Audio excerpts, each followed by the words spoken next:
Alright, I gonna use this video for several things. One is doing the helix, changing the helix out for those guys who want to do the brake stuff, removing the primary to put the Dalton clutch kit in, or basically just change a belt. So I'm gonna run through this, and this video will be probably used and seen in several locations. Alright, first thing is we're advanced a little bit. I already got the cover off. Simply the cover is taken. I use a wobble socket with a 3/8 on it on a ratchet where I can get in the different areas, taking the cover off.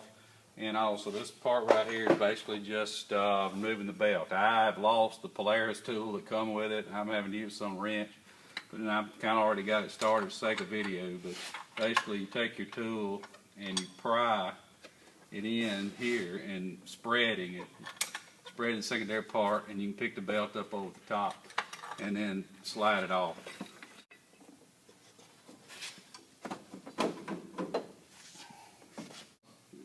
We're supposed to try to pull our primary and make it easier where we can get to the nut easy. I'm going to take this shock loose. What you're going to need is an 18mm wrench and an 18mm ratchet. I'm going to use an impact just to make it easier for me. And we're going to take the nut off the shock. I already have mine loose because I've been working on this. One thing on the belt, when you take it off, I'm going to keep up with what way that it come off, because you need to put it back on the same direction. People say, well, put the arrow this or words that. That really doesn't matter as long as you repeat the way that it ever come off back and all. So I usually take my belt off and hang it on something or wherever in the direction that it come off so I can put it back on. Alright, so our shock is out. It gives access a direct line to here. Use a 22mm socket. Pull the shock up, put it right on it.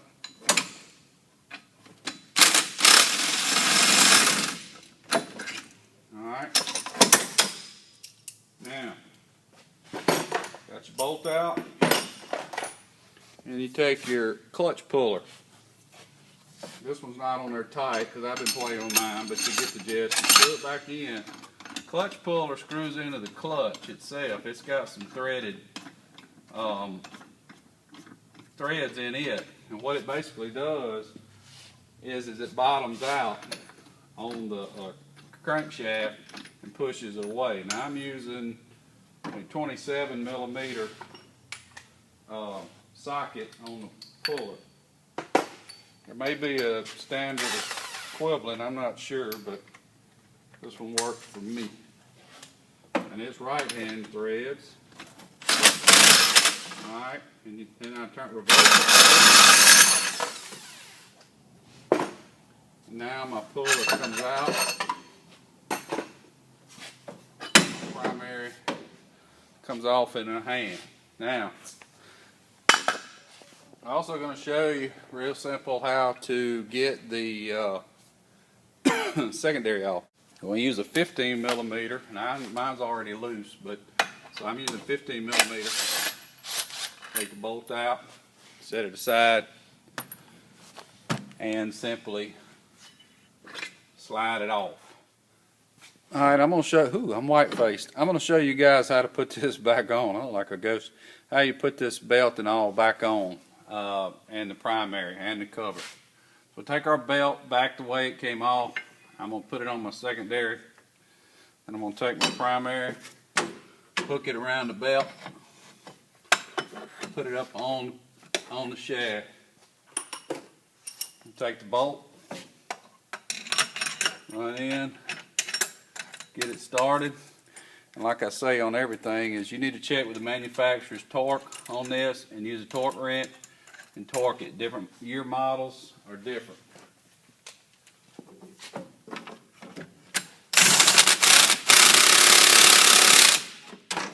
The way I do mine is not the way I recommend. I will not be caught saying use an impact. It's just what I do, but I recommend you using a torque wrench. Alright, now we're going to put the cover on. Make sure your gasket's in place.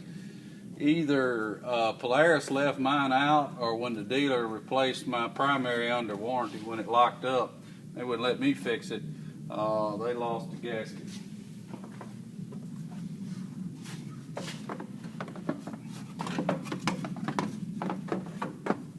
Alright. Maybe a couple of screws, and simply reverse process taking it off. Like I said, I use a wobble on a 3/8. Put mine on. Hunter will be glad I put this back together so he can ride it. He's been without the razor for a while because of videos and tested. Alright, now we got all our screws back in, everything looks good and sealed. Kind of put our shock back on. There we go.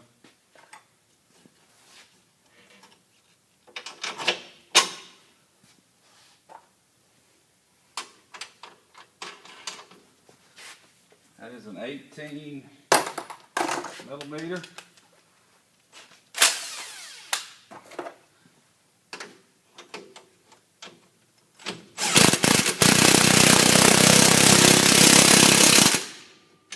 Again, torque that, manufacturer spec.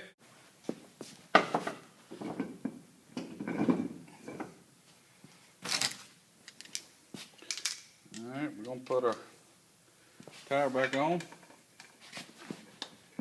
It should be done. Always recommend you start these by hand. Also, don't recommend using an air impact because you mess the threads up. I always use my Milwaukee, but again, my general disclaimer, torque it to manufacturer specs. Normally this impact isn't rough enough to hurt the threads, but you guys, like I said, I apologize several times for the mix-up.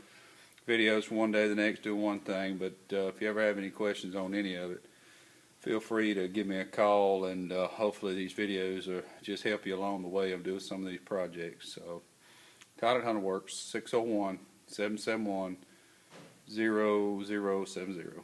Thanks.